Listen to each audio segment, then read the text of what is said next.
the Twitter wall. We can handle you coming in and out.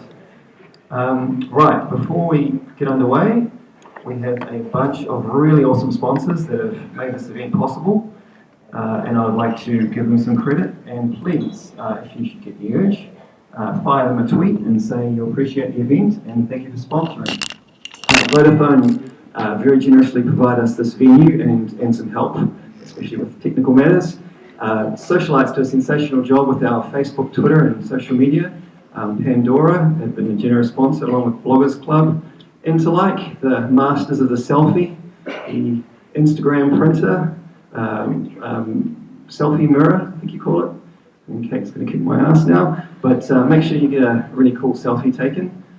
We've got Black Room Photography, who's about to make me look really cool, thank you. And Plus Alpha's down the bottom, you'll see what they're about in a second. So, also, did you enjoy Domino's Pizza? Great. Tell them on Twitter. I need to hear from you. And the In Vivo wine. Yes, please make sure you tell them what your favourite flavour was. The more you tweet, the more you get next time. So look after them. Same with Recordly. I'm really excited to welcome Antipodes and Karma Cola. Being a non-drinker of alcohol myself, I'm really glad to finally get a tasty non-alcoholic beverage. So again, they've just joined the SMCAKL family. Make sure they feel the love. Hit them up on Twitter, hit them up on Instagram. If you don't want to do a selfie, just take my photo of the bottle, it'll work too. It's really nice stuff. And a percentage of what they make goes back to into a trust that helps the farmers that grow the cola nut and everything. So it's a passion-related product, entirely suitable for our event. We have a couple of giveaways today. We have tickets to the Social Media Engagement Summit coming up this year. So any tweets with hashtag SMCAKL will go into the draw, and we'll draw that at the end of the event. So fire them away. And yeah, in case I forget, our next event's on the 21st of October, talking about Gen Z. So mark that one on your diaries. That's enough from me for now. Speaking of passions that go viral, we have none other than Brooke Howard-Smith, who knows all about passions that go viral. And he's got a neat little thing he's doing for Cure Kids he wants to tell you about. Hello, Brooke. Not for me here. I can stuff this up still. Thank you so much. Indeed, and in a second you're going to hear from Brendan and Jimmy and Michelle, and they are absolutely plugged into Passions Gone Viral. For myself, when I saw this subject, I was like, this is brilliant timing. Last Thursday, we launched a project, and I thought to myself, my gosh, let me escape out of here.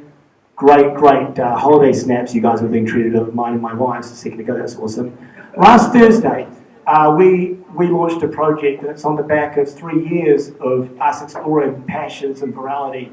I work with Cure Kids. Of course, our passion is pairing people like yourselves that are passionate about helping sick children and finding a cure with the scientists and researchers that can find those cures. So when we started looking at how we could get that out there, we knew that virality was key, and we immediately thought, okay, content is really important, and you all know that the content is the core of all of this. 3 years ago, we built a song with the Flight of the Conchords. I don't know, show of hands, anyone that saw the song? They interviewed little kids. They wrote just an adorable song about it. It went, by definition, viral. Around the world, 4 million views very quickly, fastest selling song in New Zealand history, faster than the Beatles, faster than any song that's ever been sold here before. And it did it because it was not just entertaining, but it had a passionate, I guess, cause and behind it. I'm going to show you a video now, which was, I was given 5 minutes if you wonder why I'm talking so fast.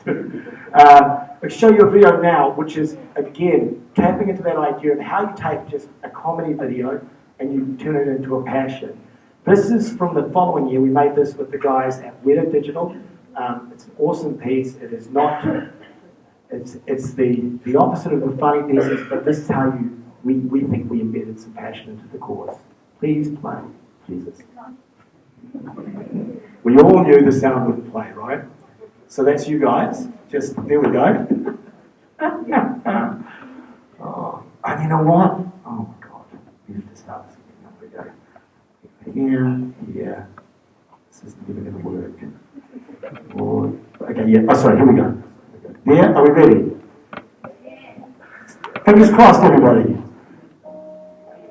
this little girl who was running around and shooting hope. She loved still ball games, soccer, and things. So, yeah, this little girl who's just losing all her abilities to do everything, it's heartbreaking.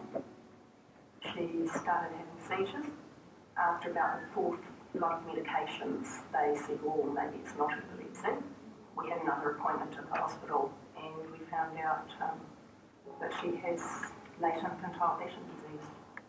She'll probably be blind. She'll be peg-fed. And if we get through the winters and pneumonia doesn't get her, doesn't get vegetative, there won't be a cure for pain in her lifetime. It's fatal and go 8 to 10 years for the future and maybe helping some other children. There's a professor down in this year, Cure Kids have been funding. You've got to hold on to some sort of hope when you've got a child like breakthrough. I guess as a parent, all you want to do is do the best for your child. It's heartbreaking. Understand the power of the internet. For 20 years, scientists around the world have been researching that disease. We made the song, we fired that at 2 scientists in So that was filmed in 2013, and Lisa Archer there had no idea that literally 14 months later that's incredible. And it's an incredible straight line of New Zealand artists and scientists doing something wonderful with it.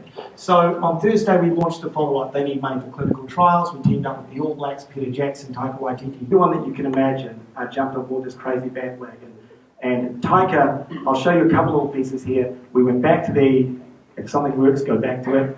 Taika is interviewing, at this one, he's interviewing a bunch of Kiwis, including 6-year-old kids at the table. I'll show you some of them. I don't know if we can go louder because it's an awesome sound system, Vodafone, by the way. We'll see if we can go louder. So, compelling content. Boom. Right, this is front. The support also brings awareness to the children. If I all like here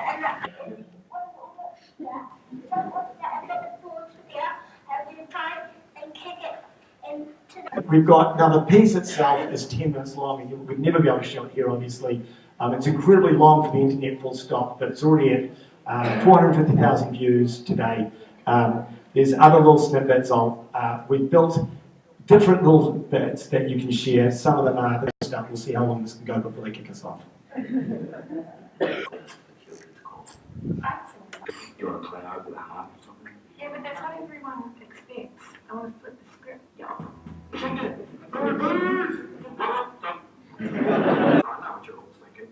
We'll get done. Support a song or a curse. Curse? What are you talking about, Dave? I sang on Sailing Away. You know, I sang Loyal for the next boat race. And the mast broke. The boat nearly sank. Exactly. And then play up to play the victory song. But no, we didn't win any more races. This gives this marketing. You know, maybe the Dave Dobbin curse thing could actually work for us. We could have him write a supporter song for other teams. The market too. I really should be. Dave Dobbin can't write a song for France. So now I'm really nervous about the sound here.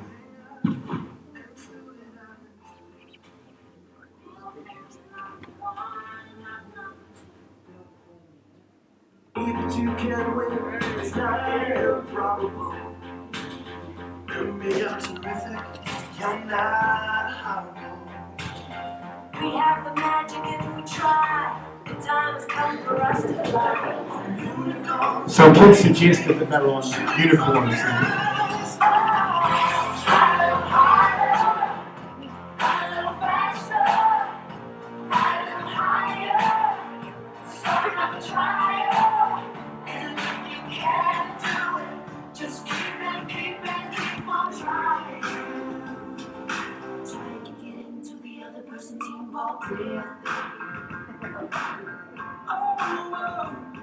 New Zealand loves you boys, no matter what happens. But just in case we borrow Peter Jackson's dragon.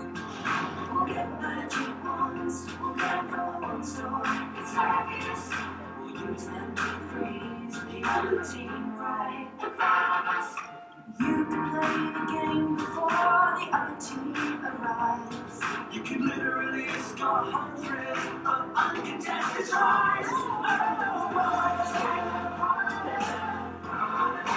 faster, higher,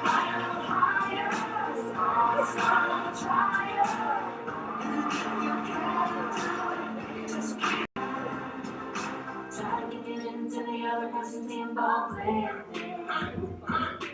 and gentlemen, you're crazy! Look who made making the rap game easy. Must be rude to the devil who's crazy. You'll be crazy thinking I stay silent. I love curing kids more than I love Stuart Island. We're eating all our veggies, something special with tackles. We got tanks full of ham, we got hands full of apples. Gigantic robots and navies dismantle. Think within the carrots make their way to the ankles. White doves and Viking swords with lightning. All blacks running around the field cause folks is be frightening. It's mental cause it's medical bent from the sabbaticals. Don't listen to the kids' ideas, they're not practical. Road, well and gone. What could possibly go wrong? England, France, and Ireland too. Good luck to all of you. Dinosaurs to pick it, we're faster. Doing what gets done, let's suck each other's shoulders. Divided and divided is what World Cup holders. So we have to face our fears. Maybe the giant hands of bears. We want it back, let's hook the waste, not 24 more years.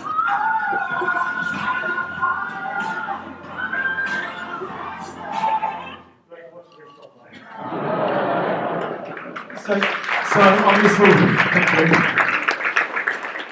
it obviously makes a lot more sense when you've seen that little 6-year-old people say they could win the World Cup by riding unicorns or turning up before the other team arrives and all these crazy suggestions. Hand it back to Julian now, and thank you so much. What I need from you guys now is to be the core of this. We need to get people donating. Justin frickin' Bieber is beating us for the #1 song this week. That cannot happen, right? Beat the Bieber. Hashtag, some kind of hashtag. But if you guys could get download of iTunes, it would make me the happiest man in the world. Thank you so much for your time, guys. Much appreciated. Also lost my laptop back. Before you go, selfie. We're all about selfies here.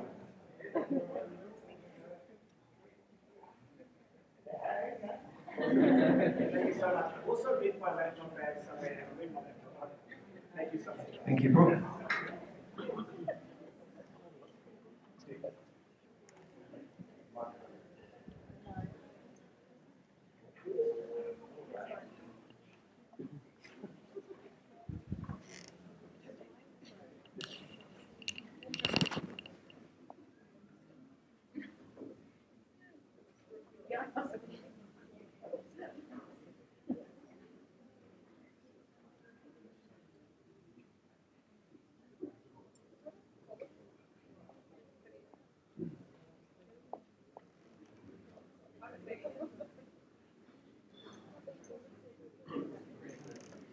At this moment, I would usually introduce the panel, but I have a video to introduce the panel.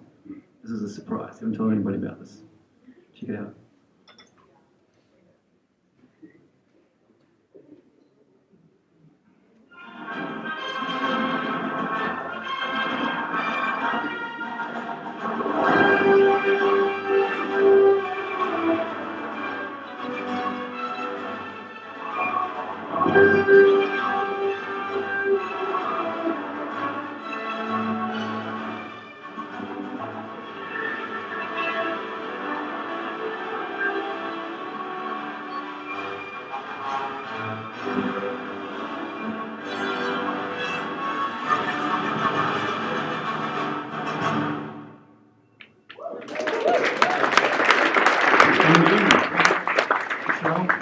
Jimmy,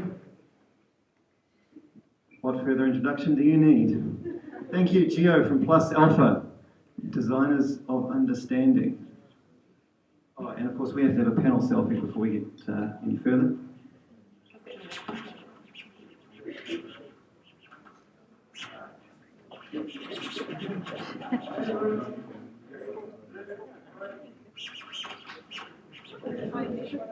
Thank you, guys. Okay.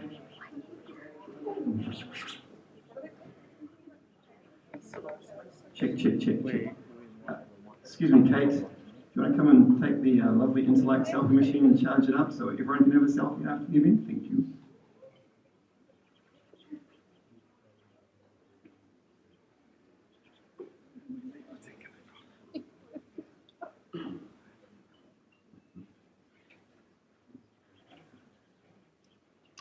Hi panel. We have Brendan, Michelle and Jimmy, also known as the Toon Man, Nano Girl and Captain Awesome. I hope that was you, Jimmy. Yeah, that was right. Who's plus Alpha? Because that was pretty damn cool. Yeah, could you stand up and just wave, please? Gio? There he is, down the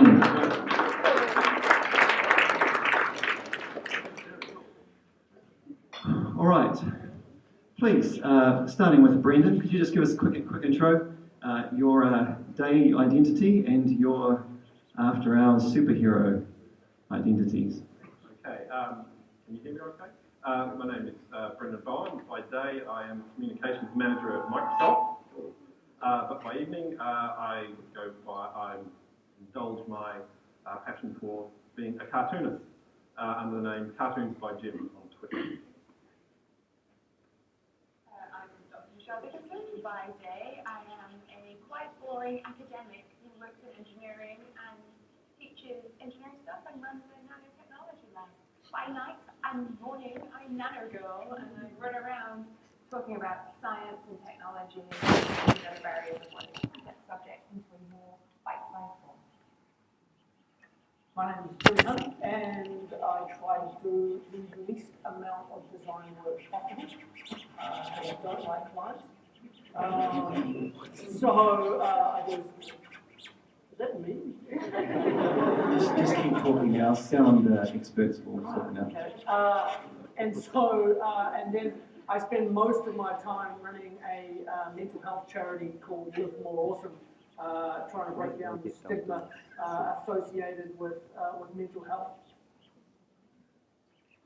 Cool. So, my very first question is why passionate about these things that you're passionate about?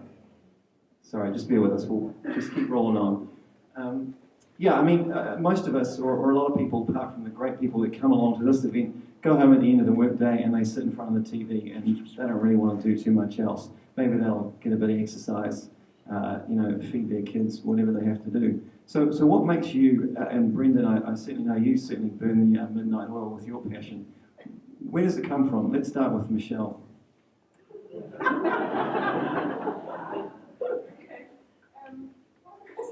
I saw you getting comfortable. Why, Michelle? Why? Why do you do all this? Okay, so look, I've been an engineer for a long time, and I work in a data lab a lot, and it's great to see my myself down in the basement, solving all problems in nanotechnology. It's awesome. Apart from I realized it really needs to be a two-way conversation. So it's not just about me going out and being like, I can fix X, this will be awesome. It's like, hey, what are the world issues that we have, and how can we work together as teams to fix it? Apart from the fact that engineering and academia in general tend to be full of long words, just made up to confuse people like everybody else in the population. To make you guys think you can't do this, to make us feel like we're so important. And so what I want to do is actually break down the barriers and share why I've dedicated my whole life to nanotechnology and research, but actually make this a global conversation, because it's not about one person fixing the world, it's about everybody having a conversation about what the issues are and how we can work together to actually make this world a better place. So I thought that we should have this conversation together, and that's why I do what we do. Passion for doing cartoons started when I was very young, I would say early teenager, and I my father's a minister in the Lutheran Church of Australia, which I'm not sure if that means anything to anyone, but on his shelf he would always have books of Charles Schulz's Peanuts cartoons, so I would pull them all out and read them, and just something clicked with me, and I thought, oh, I could do this, and so I started drawing my own characters and everything. And I'd say it became a passion, it became an addiction from there on, and it was sort of helped by the fact that when I was 13, I did a comic strip for a newspaper in this country town from age 13 and 14. And that's sort of when, and the thing I really got passionate about was being able to make people laugh with just a few little scratches of ink on paper. You know, I worked there. So that's what I got passionate about there. Is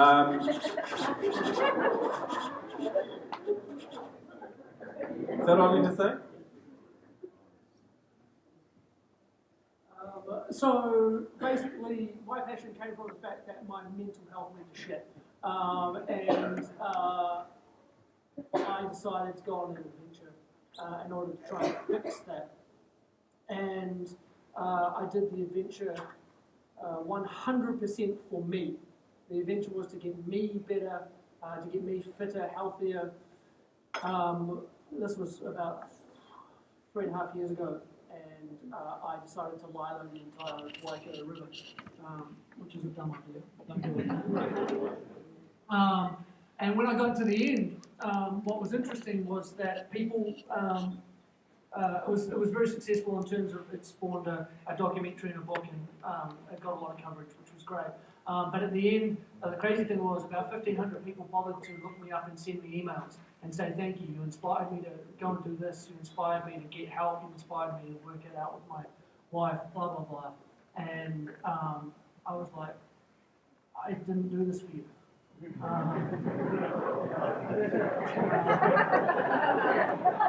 I did this for me. And that's when I realized that, because it was actually about a couple of months earlier, that I'd actually finally figured out what my passion was. And my passion was doing ridiculous shit. Right? That is my passion. And so that adventure was great and it helped me. And then I got to the end and I realized that I needed to amend my passion. And my passion then became inspiring people by doing ridiculous shit. And so I really didn't like the way that the mental health conversation was going in this country by the existing people, mental health issues. And so I decided, hey, I'm just going to set up a charity and do this myself. And that's where the More Awesome started. You raise a very good point there, Jimmy. I have the pleasure and the privilege of knowing people fairly well. And they are fairly crazy, each of them in their own way. You might not know that, but the Waikato River is very long. I mean, you know, 425 kilometres. I should have looked that up before I left.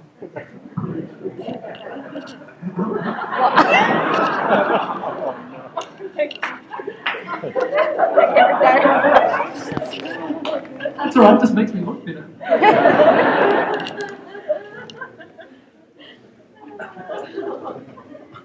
It's all part of the moves. That's all right, they're just here to listen to us, not look at us. So we might as well just keep going. Well, if I'd worn my other shirt, you'd be glad the light had gone off.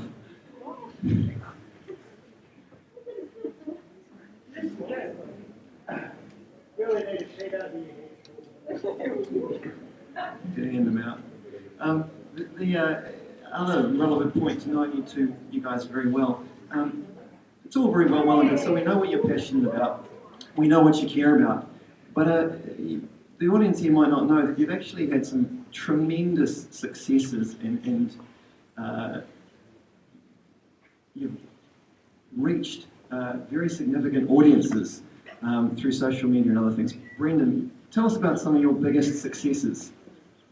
Okay, I think probably the one which meant a lot to me and was, I do a cartoon every month for a magazine called Touchstone, and it's good because I usually try and go for a silly or a funny joke in one of my cartoons, but this one was about the issue of marriage equality, which was, the issue was happening in New Zealand. And so I did a very simple cartoon which only used 4 words. It just had marriage equality and then a picture of the earth and then another picture of the earth, and it was exactly the same, and it said before and after.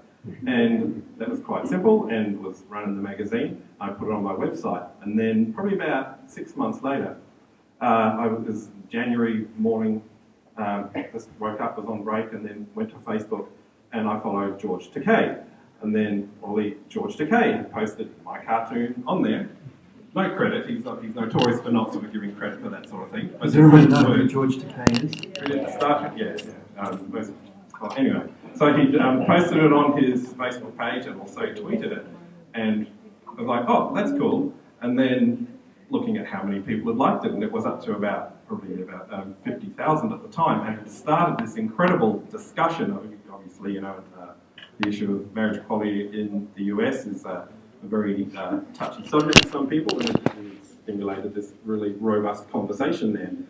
And it also had prompted a lot of people to do little mashups of this cartoon, actually taking the second planet and making it into a glitter ball or making it into a rainbow or something like that. But it was really quite amazing to see people debating and running with the idea and actually starting to have this profound conversation about, well, not starting, just continuing to have it, because a lot of anger there as well, but just seeing it was, and then I think when it, the marriage equality issue actually did result in gay marriage being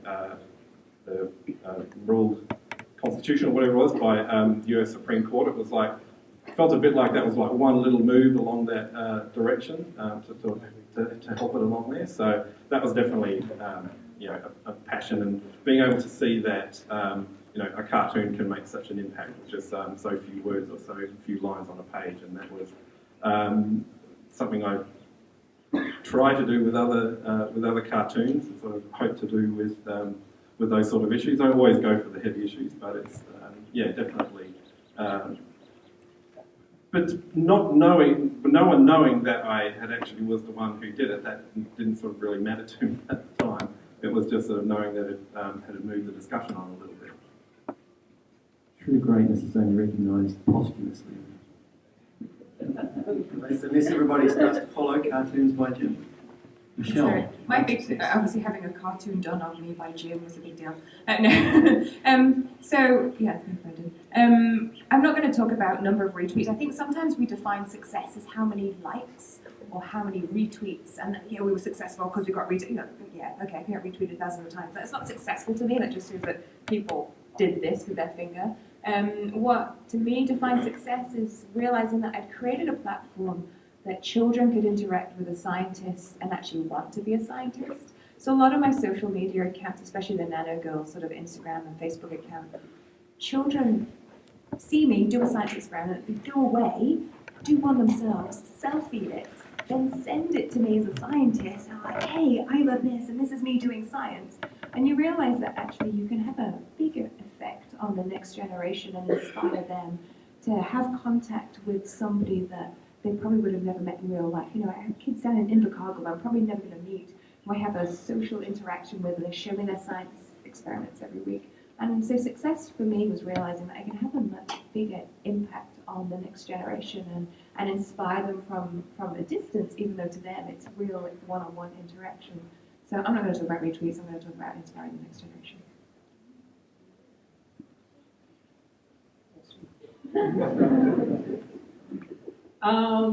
So I woke up one day and I was like, I have a charity and we have no money. I should do a fundraiser.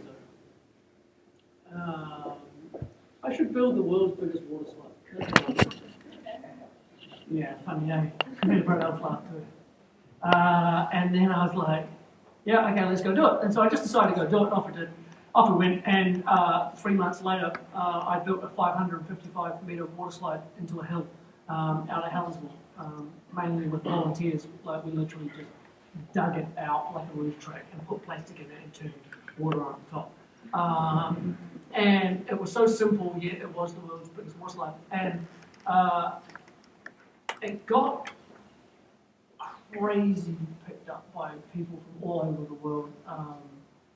We're on the TV in Australia and Texas and Huffington Post and Daily Mail and just all sorts of things. It was really cool. Someone calculated that we got about $6.5 million worth of media value out of it, which was great. And so this was the whole thing about depression and mental health, was that we talk about it in such hushed tones, and we make ads with John Coohan. Oh, I know, it is lovely, but we make ads with John Coohan pushing a stick down the beach to sad music. That inspires fucking nobody. And so I was like, let's talk about this openly, loudly, proudly, and people are like, oh, water slide is pretty frivolous, like it's just a outside fun thing. You're like, yeah, but here's a fact for you. If you live in a first world country, you'll spend over 90% of your time indoors. That's shit. Because vitamin D is a major thing which keeps you healthy. It got people exercising, running up that hill. You want to ride again, you walk to the top again. It got people in great community groups, these 300 volunteers that helped build it. It got people talking openly and honestly because it was a safe place, and it gave people yahoos because we don't have enough of them in our lives anymore. And so, although it seemed quite simple, it was actually a little bit more complex than that. And the same with Michelle is that, like, the charity doesn't pay me any money. And so I make my money through speaking engagements. If your companies ever need a speaker, hit me up. And a little bit of design work. And so the reason that I am passionate about this charity is that it actually changes and saves people's lives. And the fact that I get probably 1 or 2 letters a week from people saying you saved my life makes me cry once or twice a week. And I'm like, holy shit, you can't not do this, even if it costs you money. And that's why I just can't be unpassionate about this at all. Brilliant.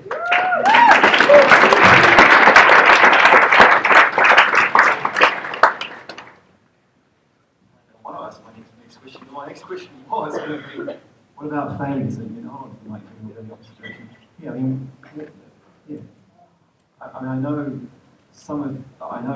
least one of you's had fairly public, less than pleasant experiences through social media. But has anything gone really badly wrong? And what's your thinking about that? Does it scare you off? Does it put you off? And this, I don't mean this in an arrogant way, but we haven't really messed up too much yet. And I hope that we don't. But I also think that since I haven't failed yet, I've actually failed by not failing. Because if you haven't failed, you haven't reached your potential. I've made a mistake. And so I feel that I have not reached my personal potential and the potential of the charity because we haven't thought big enough yet. We did fail in one initiative that we did called Give Me 5, which someone came up to me the other day and said, I still think that Give Me 5 thing is brilliant and ahead of its time. I was like, yeah, but it didn't work. And it was too much work. So I failed on that, but I want to try and fail more. Just not in a bad way, in a good way. I did not have sex with Richard Branson. So I learned the hard way that social media can turn somebody into something they're not. So my lesson was, I was just a regular tweeter. I was a regular person. Okay, so Richard Branson invited me to his island, but that wasn't regular. But I was just hanging out on Twitter. I probably had 1,500 followers. They were mostly people I knew. They were my mates. And I was like, hey, I'm here. I tweeted a couple of pictures of like the sushi train thing in the pool and me and Richard. That was it, right? 2 pictures. Didn't think a big deal of it. Didn't think the Herald was following me. Didn't think they were going to write 2 full pages about me while I was away about what I was doing, which was not true. They hadn't asked me. Didn't know what's going on. I come back and it was like, wow, you had a great time. You did all these things. I'm like, did I? How do you know? But like, it was in the paper. I'm like, I didn't know. What I saw was the 2 pictures that I put up on Twitter and a completely fabricated story about why I was there, which turned into this media frenzy. So I was like, okay, that's weird. And then, because I do the Paul Henry show, talking about science, right? I'm a scientist, I talk about science. Just talk about science on the show, didn't expect it, and he was like, did you have sex with him? I was like, dude, what? Right? Wasn't expecting that. Reacted the way that most people would when you're not expecting a question about your personal life when you're talking about something sciencey. Somebody's like, anyway. And then that turned into just a massive Twitter brawl where the feminists were like, well, you're not a feminist because you should have punched him. I'm like, oh, sorry. And then everybody else is like, you're totally overreacting. I'm like, I'm not reacting at all. And then there was this conversation about me that just made me switch everything off for a little bit, because that was my first sort of being in the public limelight. I mean, it increased my followers, right? Mostly from haters and trolls. And it just taught me actually the power of Twitter and the fact that what I thought was just a bit of a picture that was about something cool that I did, like, you know, between my friends, turned into something that actually people were really negative against me for something I hadn't done, right? I still hadn't slept with him, right? If I had, I get it. But I was still just a person doing some cool stuff. And so that taught me a lot about how I post now, why I post, and who my audience is. And I'm probably a little bit more cautious, and I block more. I definitely block more. I'm sorry if I blocked, I just block a lot of people. So it taught me that actually the power of social media that was my first real lesson in the power of it, and also that sometimes you just don't have control into where things go, and something really innocent can turn into something where people are talking about the sexual stuff behind your back. I mean, all right, if you want to know, I'll tweet it if you want. It's not very exciting. But that sort of personal privacy thing really hit me quite hard. Actually, Michelle, before you hand over the mic, I saw that thing play out, and you didn't run away. You know, that's the thing that I think a lot of people do. Well, no, I was tweeting from underneath my bed covers like this in the dark, so I wasn't out in the public limelight. No, it really hit me because I'm not a. You're still on Paul Henry too. Well, so then I went back on, and the abuse I got on social media for going back. I'm a traitor. Let's just say this, there's only one person right now who gives me a regular weekly spot to talk about science on TV, and that's Paul Henry. And so until New Zealand media actually create a space that's regular and invest in science on TV, I'll go into the depths of beyond that is Paul Henry, because I can still give good content. And I would much rather be somewhere else that was passionate about science, but we're not supporting that.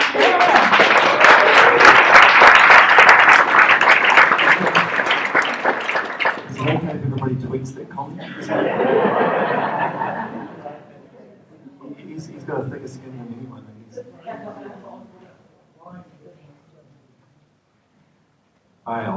Well, one thing I would say about my creative endeavours is that I'm probably not as brave as these two actually going out and sort of being there as people. I hide behind this pen name called Jim, and for most of my life I've just had these cartoons appear under this pen name Jim, and there's plenty of times which I've not actually stepped up and sort of said that yes, I'm the cartoonist behind this, and so I sort of tried to maybe stay away from the being attacked stuff. But I suppose what I do want to do is I want people to read my cartoons and to share them and all that, and so it's if you do have a moment of success, like, you know, have it being shared by some famous person, that's great, and you think, oh, okay, I'll do this one. So you have this idea, and you think, yes, this will be the next big thing, and you go out there and you post it, and just doesn't connect with anyone. And it's like, oh, okay, all right, don't know what to do there. And so then you need to put something on the blog this week, and so I was going through an old notebook and came across an idea that I thought was pretty crap, but okay, all right, yeah, I'll draw it and put it up and just post it and didn't think anything about it. And everyone responded and they said, oh, I really like that. So I suppose the thing for me is that, you know, sometimes don't know where success or something is going to come from. It sort of sometimes has to be a bit of an issue of just exploring whatever creative things you do and trying to be authentic and trying to be true with what you do, and then that will connect with people in the right moment. So I'd say I've had way more cartoons that have failed to connect maybe than have succeeded, but I suppose as you learn from the success, you learn what will work and keep going from there. But yeah. I suppose you consider it a success that you've had your work defaced in public. Oh, that's a good point actually. Yeah, that did piss off a lot of people. People know St Matthew in the City used to do these billboards up on Hobson Street, and one Christmas they had put a billboard out which had Mary and Joseph in bed together, and said, I can't remember what it was, then Joseph was a disappointment after God or something like that. Anyway, so that created a huge stink, and so the church had received a lot of abuse from churches around the world and denounced and everything like that. I've worked at St Matthew in the City for a while as the marketing communications manager there, so this is actually after I'd finished working there. So anyway, so they had the Christmas billboard and they'd created this huge thing, and it was coming around to Easter and people were expecting there to be another billboard, and so the advertising agency that had been coming up with ideas thought, okay, that last idea went crazy, let's go even more controversial. And so they come to the church with all these even more controversial ideas, and the vicar at the church called me up and said, okay, they come to us with all these really extreme ideas. If we go out with something like this again, we're just going to get crucify, but do you have a cartoon that we can put up? Something that's, that's sort of a lot more approachable and something a bit lighter. So, not right now, but give me a second, I'll think of something. So that night I came up with a cartoon for Easter of Jesus on the cross saying, well, this sucks. I wonder if they'll remember anything I said. And that's what it was. And so it was sent it off. And, oh, right, that's great. So within about 24 hours, it was there, up on the billboard. Right, they sorted their Easter billboard. Okay. 24 hours later, it was spray painted, and someone it was defaced and graffiti, and made the nightly news and made the Herald and everything for that reason. It also got blogged about in the US and the UK and Australia, who called it even more blasphemous than the last billboard that went up there. And so at that time I was quite happy actually that it was Jim and not Brendan Bowen who had been seen to be the one behind this cartoon. But it was interesting to watch the debate and just to see all the anger that arose from fundamentalist Christians who were offended by this in some way. But it was also great to see how well it was received by so many people, and to say how thought-provoking it was and what made people think differently about the whole Easter story. So yeah, that was I suppose as controversial as it's got. But yeah, I found being graffitied on quite a compliment. So. Right. I've got one more question for the panel before we do something else quickly, and I'll maybe 10 minutes of questions from the floor. My final question. Obviously, there's a strong sense in this room that we're very inspired by what all of you do. If there's one quick thing that the 250 odd people here and the thousands of people they follow could do to help you with your passion, what would that one thing be? Still on Mike Brennan, so you should. Well, I just love if you can follow on Twitter and engage and share the joy. My aim is, people ask me what I try to do with cartoons. I don't necessarily go for something deep and meaningful every time. I say I go for the funny, but being able to make someone laugh is a real special thing for me. Share the joy, I suppose, I would say, about my cartoons. And if something has a bit more meaning for you in some sense, share it around. I mean, I do my cartoons for fun. There's a few that I do which I get paid for, but and have a pipe dream of maybe doing it full time one day. But for the moment, no, it's just being able to try and. Oh yeah. There you go. You can send that one viral if you want. It's something you can retweet that one. But sort of being able to make an impact on something in the world just through a few strokes of pen on a paper is quite powerful. And I do want to do a shout out to one guy you probably heard of, a guy called Toby Morris, who did a long form comic for Wireless called On a Plate. And you might have seen some of the feedback that came to that. We're looking at so basically inequality and privilege and that sort of thing, and that ended up on the Huffington Post and really made a big difference to the way that people looked at the issue of poverty and privilege and everything like that. And so that really made a huge impact.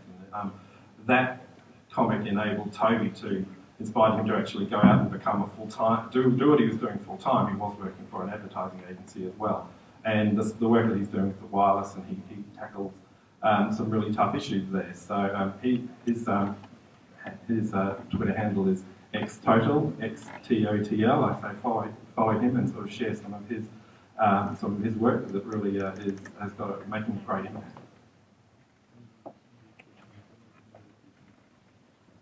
So in my spare time, I run a charity called OMG Tech. So I would love to request that you follow OMG Tech. I think we're OMG Tech Rangers on Twitter, we're on Facebook, and we are teaching every child in New Zealand under the age of 11 who wants to, and all their teachers, to code, 3D print, build robots, learn how to solder and do electronics, and do the stuff that I think should already be in the curriculum but isn't, and I just don't want our kids to fall behind. We have a couple of volunteers, Jason's here, we've got a bunch of volunteers here. We just look for enthusiastic people who want to help us teach kids about the future technology and build confidence. We specialise in decile 1 to 4 schools. What we want to do is make sure that every child in New Zealand who wants to understand the future of where the jobs are going to go and be confident confident about things like technology, wearables, not just be able to read technology, but be able to write technology, not just know how to swipe your iPad, but know how to build the software that goes into your iPad. We're really passionate about that, and so over the next 2 years, we're going to literally touch every child in New Zealand who wants to, and those who maybe don't think it's for them. We want to change the stereotype of what a coder and an engineer looks like, and so OMG Tech is our charity. Please help us, follow us, promote us. We have big events in Auckland. Be a volunteer. It's cool, it's fun, and if you want to learn to code, we'll teach you too. Yay, OMG. 3 things from me. One, I need you to understand that you have mental health, just like you have physical health. You have mental health. It might be at varying levels, but you have it. Acknowledge it, look after it. Do things as much as you exercise your body, exercise your mental health and look after it. 2, we are a charity that is all about awareness. We are about getting that message across. We are very social. That means that everyone in here can help us. If you are even mildly interested in helping reduce the stigma around mental health, we are looking to conduct campaigns, amplify campaigns in the social and physical space. So if you want to help, then just look us up, hit me up. And 3rd, if anyone's any good at sponsorships, we're real shit at that. So we need someone to help us with that. Apart from that, we're pretty good. Who are you? Who am I? My charity is called Live More Awesome. That's a good point. I don't know who talked about that. My name is Jimmy, and my charity is Live More Awesome. LiveMoreAwesome.com, at Live More Awesome, hashtag Live More Awesome. That's fine. Thank you, down the back. You really need to like and follow Live More Awesome on Facebook. I mean, everyone on Instagram is those, tricky little sayings in front of a photo or something, but you get it from Jimmy and from Live More Awesome, and it was actually inspiring. I really dig it. Now, before I give you guys a few minutes to ask questions before you get really sick of seeing me, seeing as we've run a little bit over time. There were some people on Facebook who responded to a request to do with sharing their passion. I'm not too sure, I was busy today, but did someone get back to you and say that you have an opportunity to say something? Just chuck your hand up quickly if they did.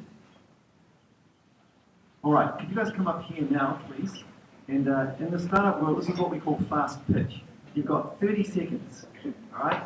I will use the mic. What you do? Use this better mic. Use the better mic. It is a better mic. It sounds so much better. Just what you're doing, why you're passionate about it, and how to help you out, and how to follow you in 30 seconds or less. Thank you. I am Batman, NZ Batman. I'm all about sharing the passion about bats, New Zealand native bats that fly across Auckland every night that we don't know about. You can go out looking for bats. You can grab a bat detector from us, and we can at Auckland Council, and you can go out looking for bats in your backyard, your school, and your park. Look for bats. You can follow me on Facebook, Twitter, and Instagram. NZ Batman. Thanks.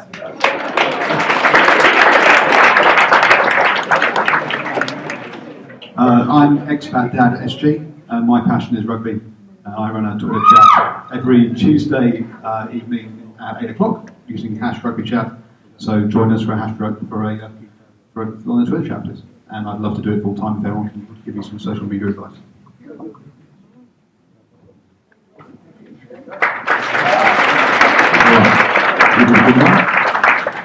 Questions? Anyone got a question for the panel? Remember, there's some prizes up for grabs. Questions? I've got a question from Michelle. How important is the whole gender stereotype around girls being scientists? How important is that to you? I've got 3 young girls, and it is quite hard in this day and age to push them into those subjects. And do you see that changing at all, or is it? So there's only one way to change a stereotype, right? And that's to stop it being a stereotype. I'm still a minority as an engineer. 11 to 13% of engineers in the industry are women, so I am definitely the minority. A bunch of old dudes who think we shouldn't be here, there's still some difficulties there. My passion is to have this conversation, to put somebody up in social media, up in the media, not just me, but lots of people, different shapes, sizes, genders, who are engineers and scientists, to say, hey, do you know what, we're actually quite quiet people who sit in our labs, we don't come out very often, but we are all sorts of different types of people, including girls, women, including girls who look like girls, you know, sort of, I mean, so there's the stereotype that the type of girl that goes into engineering isn't very girly, whatever that means, because people are like, well, you can't be an engineer because you look like a girl. Yes, true. Guess what? Don't have a hard hat on all the time either. So I think actually it's been really good to communicate the fact that we are diverse, and there is still an issue, but actually it's a really great place to be. And so airbags are a great example, right? Airbags killed a bunch of people. They killed women, they killed children. Why? Because dudes invented it. Why? Because it was 100% men on the team who didn't think, oh, there were people other than us who could, you know, be killed by this. So I think there's a lot of examples in engineering where there weren't women or diversity on the team in which the product that was produced was actually fatal to a lot of its people, right? The reason why we need to get more engineers into engineering so that we have diversity on teams. I think it is changing. So my engineering class right now, I teach, 980 first-year engineer students. 23 to 24% of those are now female. However, of those 23 or 24%, only 11% do go on to the workplace as engineers. That's very different when I was one of 100, one girl out of 100 boys, right? So it's changed a lot in the time that I've been around. It's still not where I would like it to be, but we're getting there. So what I'd like to do is get more female engineers to just post and be social and be sort of be like, hey, this is what I do, and this is what my lab does. I periscope from my lab a lot, right? Like, hey, you want to see what I do? Come on in, come in the machine, I'll periscope from here, have a look inside. Because I realise not many people actually really get to be in weird nanotechnology labs with weird nanotechnology people like me, talking to you about what I'm doing next and pinging atoms around and stuff. So I think we actually can make the world much smaller, literally, by having this communication where the barriers are broken down. We see what people look like and we are pretty diverse. Great. Hi guys. Rob Bruce at AUT. What's the next big thing? How are you going to take your passions viral next? For the whole, okay. Well, my passion that I'm working on at the moment is my next book, and I'm really excited that Michelle is going to be writing something for it. It's it's mostly done, but we've got to finish off a few things. It's a book about, I've worked in PR for technology brands for about 10 years, and I've been doing cartoons for about that long as well. So it'll be 10 years of the evolution of technology in cartoon form. So I'm aiming to have that out by Christmas. So follow the Twitter and you'll start to see a bit more information about that coming through soon, and how you can get a copy, and hopefully it's going to be a real exciting, inspiring thing. So here we go.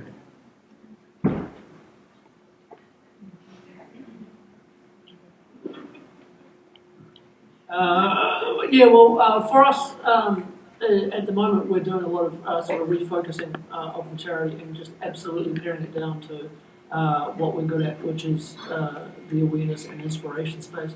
And the first Saturday in November, we're launching a whole new campaign that will run the first Saturday of every month from then on. Multiple events, dozens and dozens of events around the world, and it will be a purely social activity, getting people to do real world things for their mental health. So we're putting that together at the moment. The bones are there, and we're looking to launch big in November. So if anyone wants to help us with that, I can tell you more. I feel like a bit of a dick when I talk about my life, but I'm going to boast a little bit. Okay, let's start again. Nano Girl's coming out with a Kiwi Science Cookbook for kids. That's happening, that's awesome. Every school in New Zealand is going to get it. Obviously our charity just got a whole bunch of money, so now we can educate every kid in New Zealand. That's awesome too.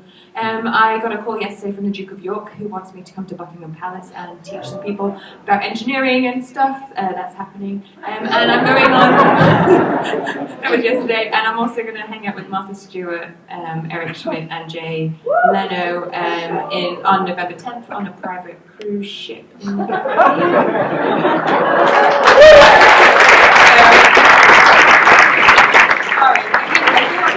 Talking about my life, right? All of that has come from social media. All of these international contacts have found me because of what I do, what I tweet, how I put myself out there, how I put the science out there, and they were like, wow, you actually know what you're talking about, and you're good enough that we can see, because you've got examples up here. Duke of York, who does have a Twitter account, was like, hey, you want to come to the palace? I'm like, yes. So that's happening. I'm going to be there November 2nd. And let me guess, you're running for president in 2020. I will tweet all the pictures there if you want to follow me along the way. Questions, anyone? Anyone else got any questions? Thank you.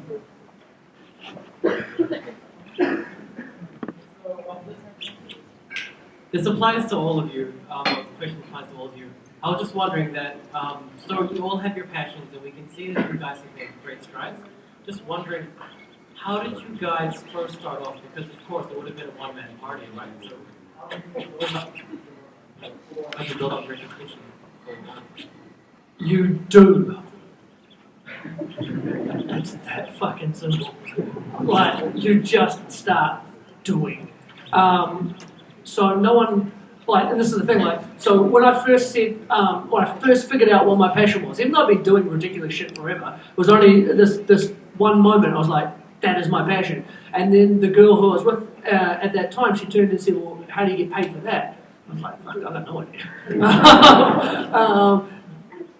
But I did it anyway. And that's just it.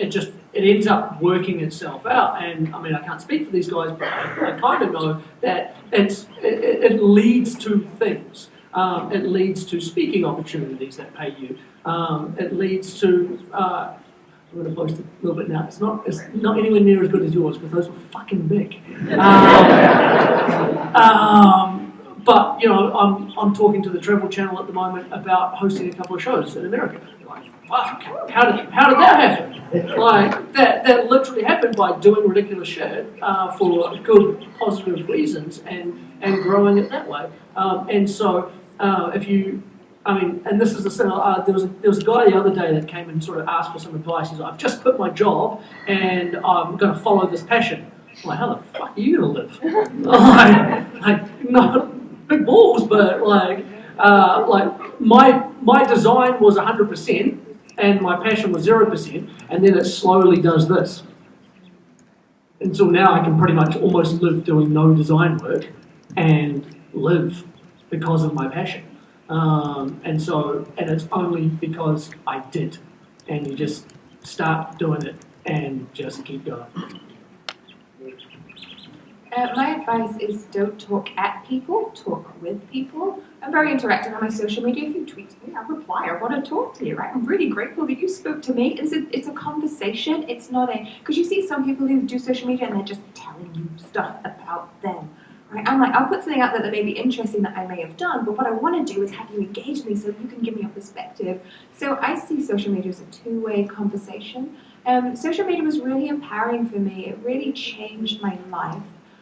Because I am naturally an introvert. I'm not a natural public speaker. I'm not a natural social person with people I don't know. And I found it very difficult. In 2012, I gave my first ever public talk, and that was a TEDx thing, right? And out of there, I got a couple of hundred followers who started talking to me.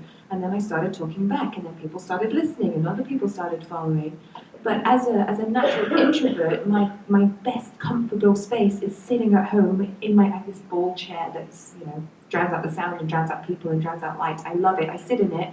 It's quiet. And I can have a chat to the world on Twitter and feel like I'm engaging, but yet still be true to who I am, which is a naturally quiet, introverted person. So social media has allowed me to talk out loud about my opinions without having to talk out loud.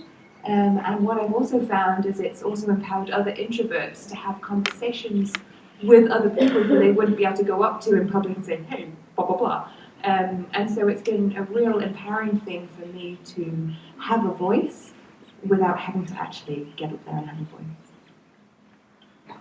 Yeah, echoing a little bit of what Michelle says, I think being interested in what others are doing on social media. I mean, I'd started by following particular cartoonists, and then there's quite a strong, very strong cartooning community on Twitter, and we share our stuff, and you admire other people's stuff, and you talk about what they do and how they do it and what tools they use and everything, and just being interested in what others are doing. And then you put something of yours out there, and then people respond, and then they retweet or something, and it becomes this really exciting, enjoyable community to be a part of, and then that drives you to be creative on something. And then another thing I find is that there's some particular meme going around. I mean, one thing is, every cartoonist seemed to be wanting to do a cartoon about that T-Rex has short arms. So all of that, they all did their own particular perspective on that, and so then someone throws in their particular take on it, and then you do yours, and then you like it and you share it, and it just keeps going from there. Another thing which one community was involved in for a while was called Buns and Wieners. So that was the name of the handle, but it was basically it was like a long-form comic strip, and someone would do a panel, and then they'd send it on to the next person, and they'd add a panel, and they'd send it on to another person after about, I think the longest one was about 14, but then getting involved in those, and so all these different styles, and then you don't know what's going to be coming next, and it's just exciting to see the final results. So, but yeah, it's just about not thinking going on social media that this is going to be me, this little shrine to myself. It's go on there with an attitude of I'm going to learn from others, and I'm going to listen. I'm going to be interested, and then that's reciprocated. It's a very loving community in a way, with where people are genuinely interested. So, I mean, there's cartoonists in Denmark, and there's cartoonists in the US and everything, which I've connected with that way, and it's really affirming, and it encourages you to go on and do some more and to keep at it. So that would be my advice. Well, check. I've got one last question over here. Hi, I'm Sherry. This question is for Jimmy. Being a creative yourself, and you spoke about like, your own mental health going to shit, right, after a while. What's your advice for young creatives so that they don't hit that wall and then just break down? And also, how do you plan to reach out to them? The guy that ended up saving my life, the doctor, one of the things he said to me was, dumb people don't get depressed.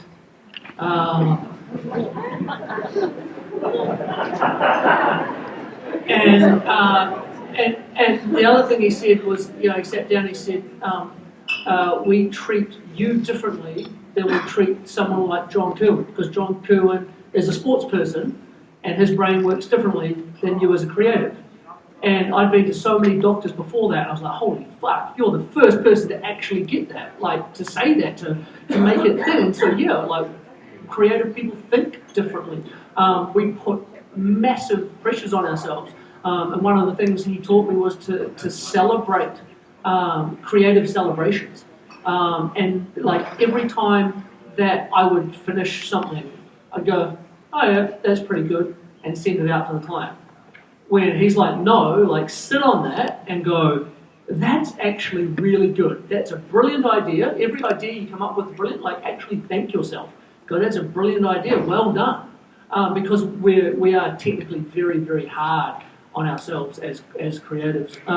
And to reach them, you've got to be creative because they won't engage with the boring stuff.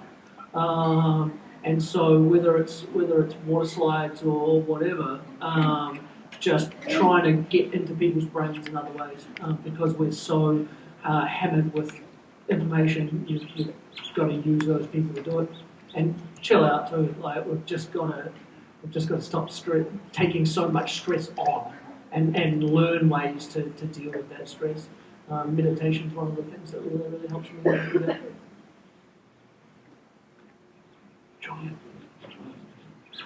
Thank you. Can we have a round of applause if you feel it?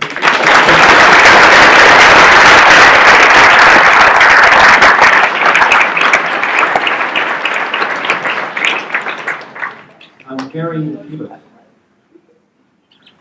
We have a couple of tickets to conference. Gary's going to give you a 45 seconds. I'm just hoping I don't reach my full potential in the next 30 seconds. Can I get a slide? Right. Okay, so on the 24th of November this year, I'm hosting the Social Media Engagement Summit, which is at the Maritime Room in just somewhere over there at the Viaduct. I was going to go through a big long spiel about what it's all about, but I didn't realise that you can actually read. So that's what it is. That's what it is. Tweet about it with that. The main reason that I wanted to get up here, though, is as Julian says, there's 2 tickets, which I'll talk about in a second. If you want to come along without a free ticket, then it's $495. But if you put the code SMCAKL into the buying bit, which is there, by the way, the netgrow.co.nz, then you get $95 off. So there's a little present for you. That's the kind of thing that we're talking about. So anything about engagement with social media. So from buyer profiling to creating decent content, using user-generated content, that kind of stuff. Now, that's probably 45 seconds. Thank you, Julian. So as far as the freebies are concerned, yes. I just went all a bit charitable and I felt warm and fuzzy. Debbie Teal and Samantha Davey both tweeted about the Batten's disease section at the start. So you guys come see me afterwards or tweet me or whatever, and we've got the free tickets. So one of us. That's not to say that you shouldn't keep tweeting about that. It's just to be don't stop. evil.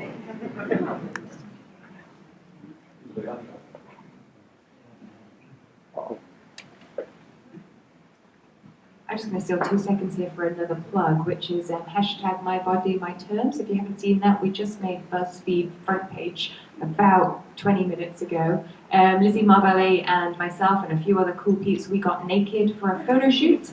Yeah, seriously. That's why we're front page of BuzzFeed right now. To talk about victim shaming and what it means to have nakedness and whether or not you should share other people's naked photos if you find them, and just sort of the privacy stuff that goes on with digital and the danger behind that, and just sort of a sexual consent thing. It's aimed at youth, but actually we want to have this greater campaign of, you know, having these big conversations. And if you do find a photo of a celebrity online, do you choose to share that naked photo with, or do you choose to say, actually, that's not mine, not let it go? So let's just make a little plug for that hashtag.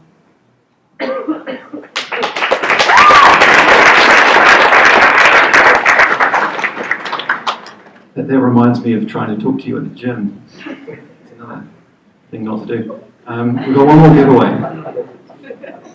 This won't be long. I'm Roy, I'm part of the Social Media Club Organising Committee. I'm here on behalf of one of my clients, an emerging New Zealand makeup company called SMCAKL Cosmetics. So we've got 2 of these prize packs to give away. Now if you look under your seat, so there will be 2 little cards. If you've got one of these cards, you've won one of the makeup packs. Which includes a nice lipstick, lip gloss, and a lip paint. Anyone? If the seat's empty next to you, check that one.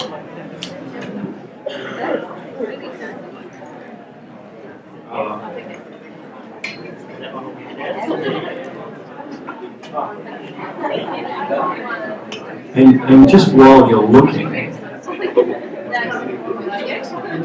if you don't find the flyer, but you do find some rubbish, we'd really appreciate if you could carry it out the back on your way out. There will be bins provided for that purpose.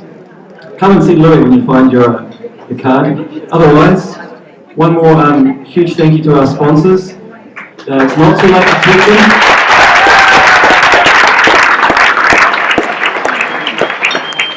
Thank you to our panel. Paul wants everyone to know the sound is not his fault. We threw our regular Vodafone guy was busy tonight. We allowed him a night off, and this is what happened. So hey, but otherwise, look, thanks heaps for coming. Really appreciate you being here, and yeah, I hope you had a good time. Look forward to seeing you next month if you make it.